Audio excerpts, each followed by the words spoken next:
وانا جاوب. خايف بعد. لا ولا محسوب على النصر والاهلي بعد. الشباب تاكدوا لي المباراه بكره على الكاس 10 ولا 9؟ ابو جاسم الله بس تاكد. خليني اقول توقعي بعد. ما قلت توقع. الله يجزاك خير. يعني بتقول يعني غير الكلام اللي قال ناصر الشمراني يعني مثلا. انا اسمي احمد السوينم خلني ماني. اي والله. تفضل. صراحه انا بتكلم عن جزئيه مهمه جدا. الهلال لا يخسر مباراتين متتاليه باكر. الهلال عنده ردة فعل، وانا اتوقع الان يعني انا اقول لك سدنا عن فريق كبير، لكن بعد خساره الهلال من الخليج انا اتوقع الهلال سيحظى بشكل قوي جدا، خاصه انه يملك كل الادوات والامكانيات. اروح مع الهلال في لقاء الغد. احنا نقول حق الهلال حللته سهلا، حياكم الله في ديرتكم الثانيه بين ربعكم واخوانكم، بس المباراه سامحونا بكره سدويه، لا نقاش ولا كلام. بكره السد 3 نقاط قدامنا نبي ناخذها، انتهى الكلام. يا اخي ابو جاسم ترى احنا نحب الدوحه واهل الدوحه ونتفائل فيها، فانا اتوقع بكره ان شاء الله فايزين وماخذين 3 نقاط. واحنا بعد نحبكم يا اخوي اكيد ونعزكم، ما في شك، هاي خالصين منها. اي لكن المباراه لنا ما فيها شيء. شفت خليتك تقول طيب عشان تعرف انك متوتر وخايف من اليوم.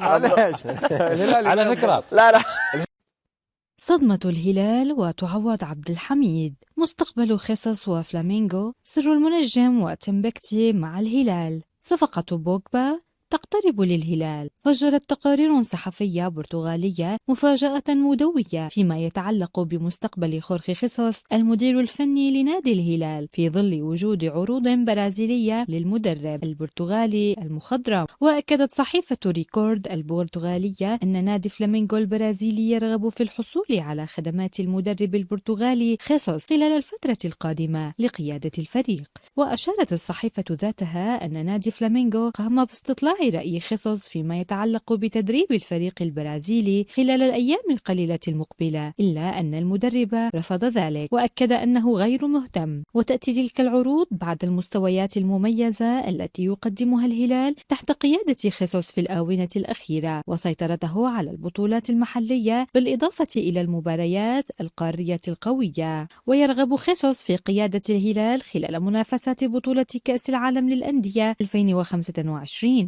التي تستضيفها الولايات المتحدة الأمريكية، ويشارك بها الزعيم بصفته بطل دوري أبطال آسيا لعام 2021. ويتصدر الهلال تحت قيادة خيسوس جدول ترتيب دوري روشن السعودي للموسم الكروي الحالي برصيد 28 نقطة، كما يتصدر بمجموعته في دوري أبطال آسيا للنخبة برصيد 12 نقطة. أثار السيد محمد المنجم رئيس نادي الشباب السعودي كرة القدم جدلا واسعا خلال الساعات الأخيرة بعد تصريح مثير بشأن حسان تمبكسي نجم نادي الهلال الحالي. وعبر مقطع تشويقي من برنامج كولا لحلقة ضيفها محمد المنجم، ظهر المنجم خلال الفيديو يقول: تم بيع تمبكسي ب8 بخس. وكان قد انتقل حسان تمبكسي في الموسم الماضي إلى الهلال من الشباب مقابل 134 مليون ريال سعودي. وأثارت الصفقة جدلا في الشارع الرياضي السعودي في تلك الفترة بسبب أهمية اللاعب ورغبة العديد من الأندية في ضمه. ويحتل الهلال المركز الأول في جدول ترتيب دوري روشن لكرة القدم برصيد 28 نقطة. أثار عبد الله الحمدان لاعب الفريق الأول لكرة القدم بنادي الهلال الجدل في صفقة ناديه مع الفرنسي بول بوجبا في الفترة المقبلة. وأعلن نادي يوفنتوس الإيطالي في الفترة الماضية فسخ عقد بول بوجبا، وذلك بعد أزمة المنشطات الأخيرة. نشرت إحدى الحسابات على منصة التواصل الاجتماعي إكس صورة الفرنسي بول بوجبا بقميص نادي الهلال. وقام عبد الله الحمدان نجم الزعيم بعمل إعجاب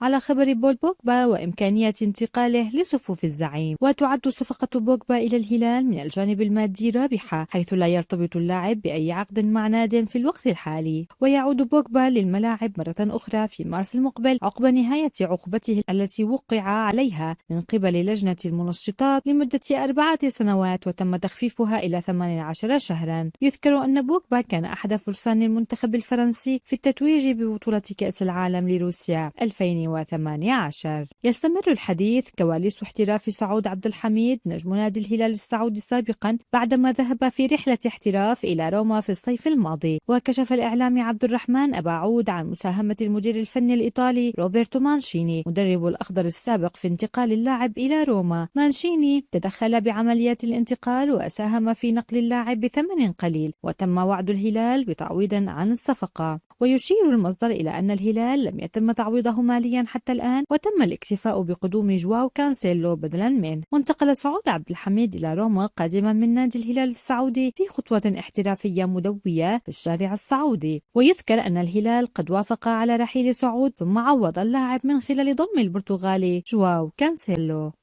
خرج البرتغالي جواو كانسيلو الظهير الأيمن للهلال بتصريحات مثيرة قبل مواجهة منتخب بلاده ضد كرواتيا غدا يوم الاثنين في دوري الأمم الأوروبية. وتحدث كانسيلو في مؤتمر صحفي عن الفارق بين دوري روشن والدوريات الأوروبية بقوله: كنت أعتقد أن الدوري السعودي أضعف مما عليه الآن، لكنني عرفت الحقيقة عندما انضممت إلى الهلال. وأضاف: البعض لا يعرف ذلك لأنه لم يلعب هناك، ولكن الفكرة تغيرت تماما. بالنسبة لي بعد الانضمام إلى الهلال هو دوري يعج بالنجوم ويتطور كل موسم.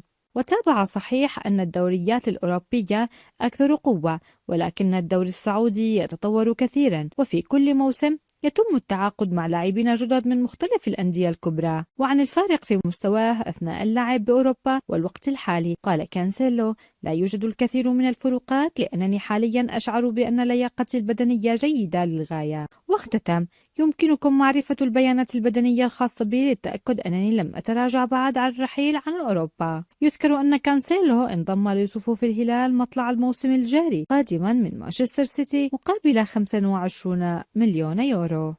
يرفض رئيس بوتافوغو البرازيلي دورسيسيو ميلو فكرة التعاقد مع نيمار نجم الهلال السعودي رغم اعترافه بأنه أفضل من كريستيانو رونالدو قائد النصر. وأشارت تقارير صحفية سابقة إلى أن نيمار بات على أعتاب العودة إلى سانتوس خلال فترة الانتقالات الشتوية المقبلة. ومن المتوقع أن يفسخ الهلال عقد النجم البرازيلي بعد تعرضه لإصابتين قويتين حرمتاه من اللعب مع الفريق في معظم مباريات الموسمين الماضيين والحالي. وسئل ميلو عما إذا كان يرغب في ضم نيمار لصفوف بوتافوغو فرد بلا تردد: لا.